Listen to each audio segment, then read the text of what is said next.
Welcome to excerpts from the Six Enneads by Plotinus, Vegetarian, The Soul's Beauty, Part 2 of 2, on Words of Wisdom.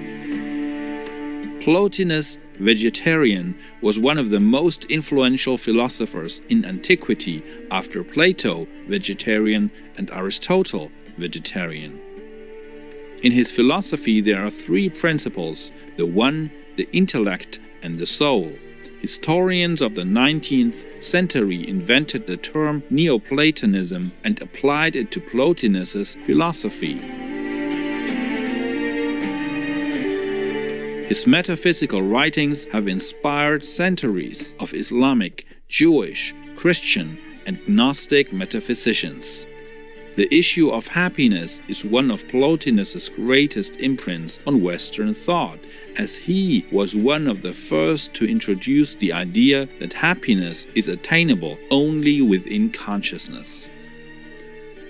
From all accounts, his personal and social life exhibited the highest moral and spiritual standards. He disliked talking about his own life, disapproved of animal people meat, and refused medications containing animal people substances.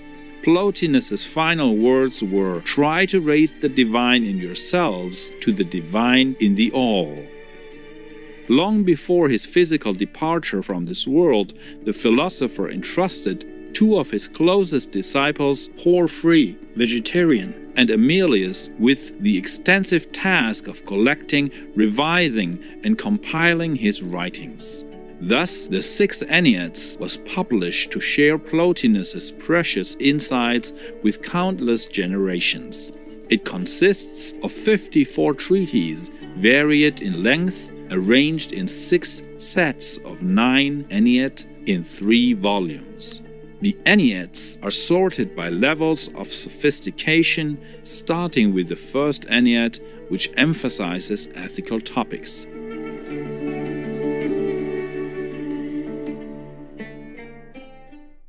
Let us continue with the 6th tractate of the first Ennead, which explains how we can find the soul's primal beauty. The first Ennead, 6th tractate, Beauty, Section 8. What must we do? How lies the path? How come to vision of the inaccessible beauty, dwelling as if in consecrated precincts, apart from the common ways where all may see, even the profane? He that has the strength, let him arise and withdraw into himself, foregoing all that is known by the eyes, turning away forever from the material beauty that once made his joy. When he perceives those shapes of grace that show in body, let him not pursue. He must know them for copies, vestiges, shadows, and hasten away towards that they tell of.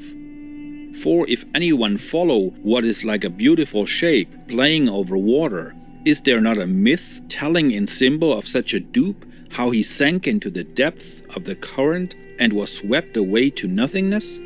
So too, one that is held by material beauty and will not break free shall be precipitated, not in body but in soul, down to the dark depths, loathed of the intellective being, where, blind even in the lower world, he shall have commerce only with shadows, there as here.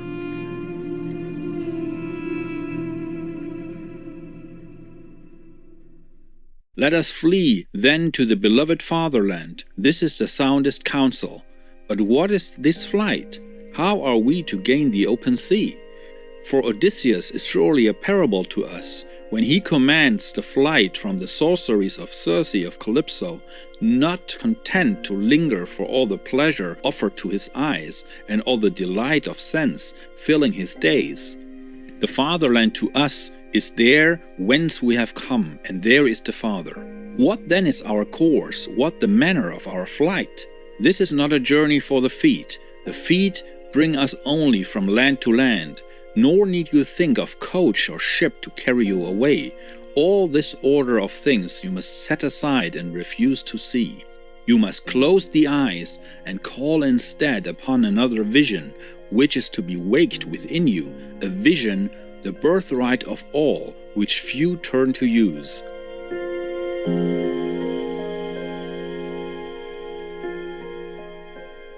Section 9. And this inner vision, what is its operation?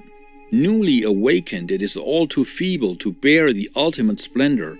Therefore, the soul must be trained to the habit of remarking, to observe or take notice of, first, all noble pursuits, then the works of beauty produced not by the labor of the arts, but by the virtue of men known for their goodness.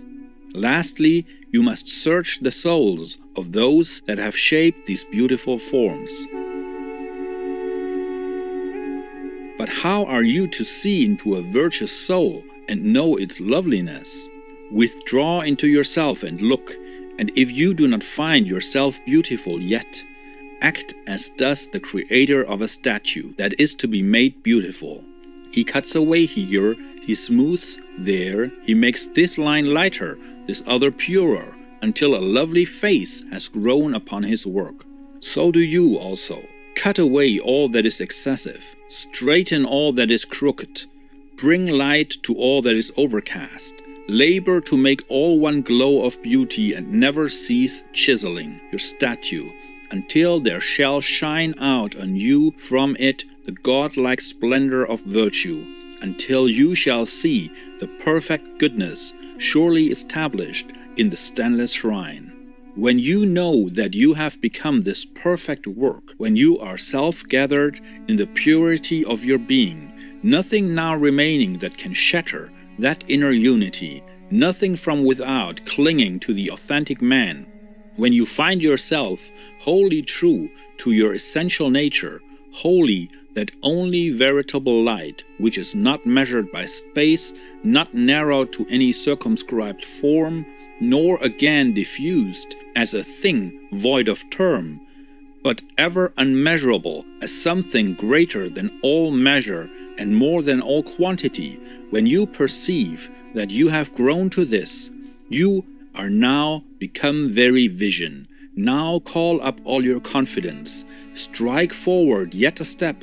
You need a guide no longer. Strain and see.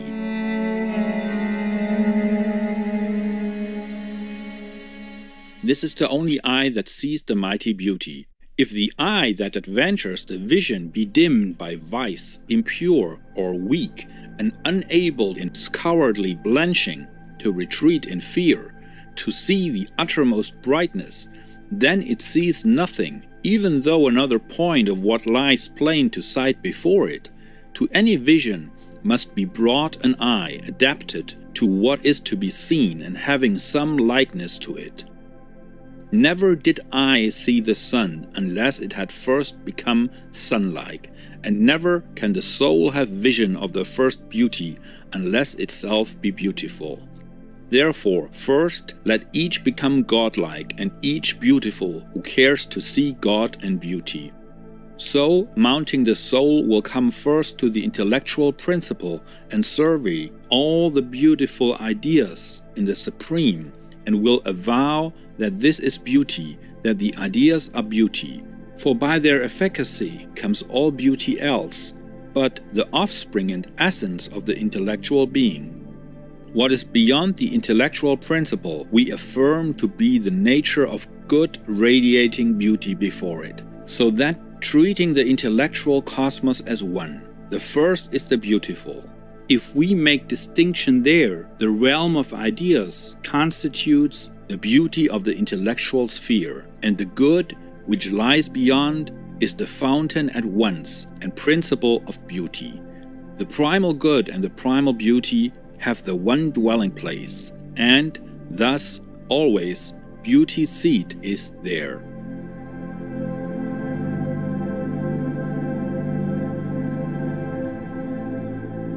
For more information, please visit Internet Sacred Text Archive, sacred-texts.com.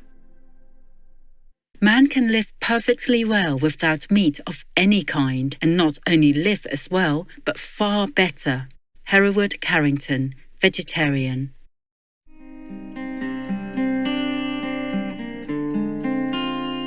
Bright viewers, thank you for watching today's Words of Wisdom.